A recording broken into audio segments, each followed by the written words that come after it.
Salam damai sejahtera di dalam Tuhan kita Yesus Kristus. Shalom, selamat pagi dan semangat pagi. Jumpa kembali dalam renungan pagi kita untuk hari ini, Jumat 27 September tahun 2024.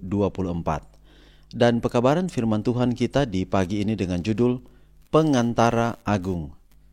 Sebelum kita lanjutkan, mari berdoa. Bapa di surga, terima kasih atas semua kebaikan-Mu dalam hidup kami, hingga di pagi hari ini. Kami akan mendengarkan pekabaran firman Tuhan, biarlah firman-Mu dapat menjadi berkat di dalam kehidupan kami. Terpujilah nama Tuhan, di dalam nama Yesus kami telah berdoa. Amin. Sekali lagi pekabaran firman Tuhan kita di pagi ini dengan judul Pengantara Agung. Dan ayat firman Tuhan Wahyu 3 ayat 18, maka aku menasihatkan engkau, supaya engkau membeli daripadaku emas yang telah dimurnikan dalam api. Kiranya pertanyaan yang serius ini diperhatikan oleh setiap orang yang menjadi anggota gereja kita. Bagaimana saya berdiri di hadapan Allah sebagai seorang yang mengaku pengikut Kristus?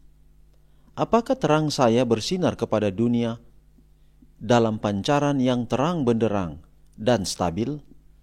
Sudahkah kita sebagai umat yang telah mengambil sumpah pengabdian kepada Tuhan, mempertahankan persekutuan kita dengan sumber segala terang?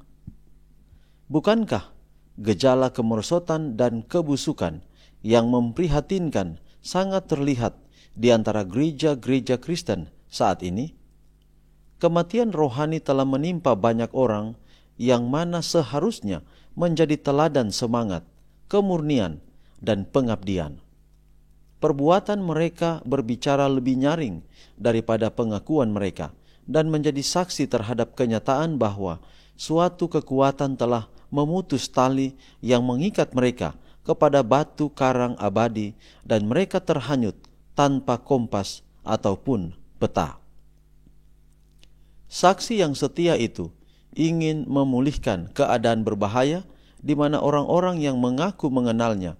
Dia berkata, namun demikian aku mencela engkau, karena engkau telah meninggalkan kasih-Mu yang semula.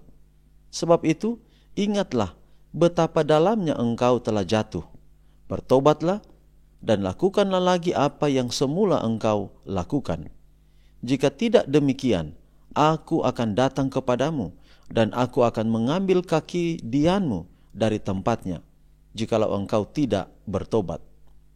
Kristus akan berhenti menyebut nama orang-orang yang gagal berpaling kepadanya dan melakukan kembali pekerjaan mula-mula mereka. Dia tidak akan lagi menjadi perantara bagi mereka di hadapan Bapa. Namun tentang mereka yang ditegurnya, bukanlah tanpa harapan. Itu bukanlah di luar kekuatan Sang Pengantara Agung.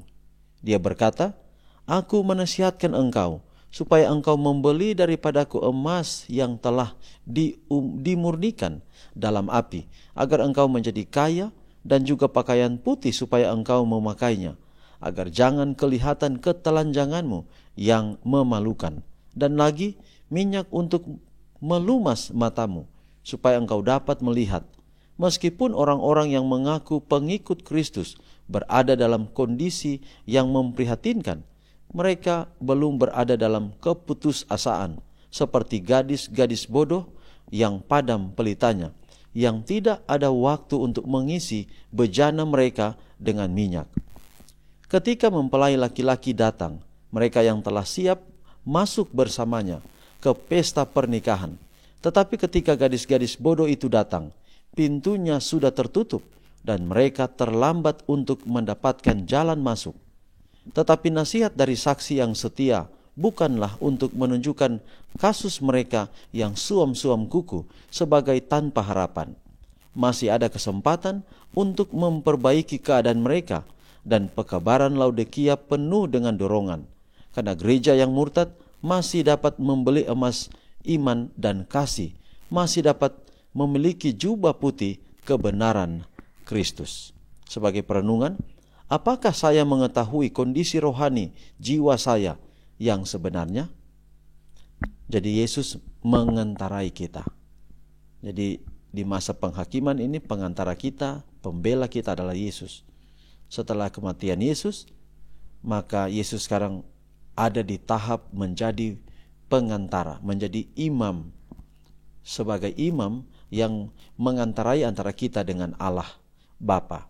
Jadi setelah kematian, Yesus menjadi pengantara, dan sekarang proses di mana kita bertumbuh di dalam Yesus. Jadi kalau ketika kita percaya kepada Yesus, kita dibenarkan. Kita ada di dalam Yesus, kita dibenarkan. Jubah kebenaran dipakaikan kepada kita. Tetapi untuk menyucikan kita, memiliki tabiat yang sama seperti Kristus, maka kita mengalami yang disebut dengan proses pembenaran. Di hari-hari, di setiap hari, kita dibuat benar. Dan proses itu, di sana ada campur tangan Yesus sebagai pengantara. Di sana juga ada Roh Kudus yang Dia janjikan ketika Dia naik ke sorga, dan Roh Kudus itu turun untuk mendampingi hidup kita.